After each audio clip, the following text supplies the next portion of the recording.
Pinangunahan ni President Jejomar Binay ang paglagda sa isang kasunduan kaugnay na pagtatayo ng housing village sa Tacloban City. Si Noel Perfecto ang ating tagapagbalita. 600 mga pamilyang naapektuhan ng bagyong si Yolanda sa Tacloban at Palo, Leyte ang unang mabibiyayaan ng isang housing village na ipatatayo ng pinagsanib na puwersa ng National Housing Authority, HUDC at ng GMA Kapuso Foundation. Mismong si Vice President Jejomar Binay, na siya ring HUDC Chair, ang lumagda sa panig ng pamahalaan. Katuwang ang kinatawan ng GMA Kapuso at ng mga punong lokal ng Tacloban at Palo, Leyte.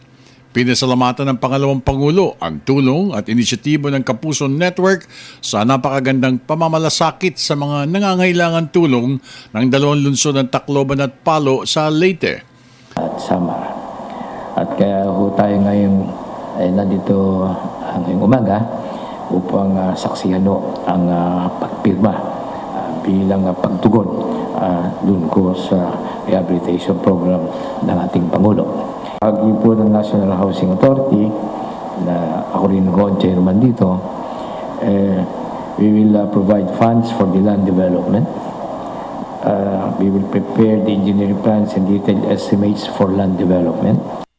Sobrang nagpasalamat rin sina Tacloban Mayor Alfred Romualdez at Palo Mayor Remedios Petilla sa ibinibigay na suporta ng pamahalaan at ng pribadong sektor sa kanilang mga pangangailangan. It's indeed a very memorable and a very exciting day for us because even 400 families, as well as I know 200 families also in the province of Leyte, will be beneficiaries to this.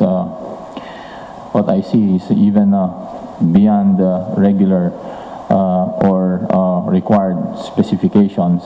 I'd like to greet and extend my warmest thanks to all those who, in one way or another, made all this possible. Today we are beginning with a big task, providing homes, not just houses, but homes to people who are homeless and people who don't have anywhere to go because of the big calamity that happened in our respective places. Para sa Telebisyon ng Bayan, ako naman si Noel Perfecto.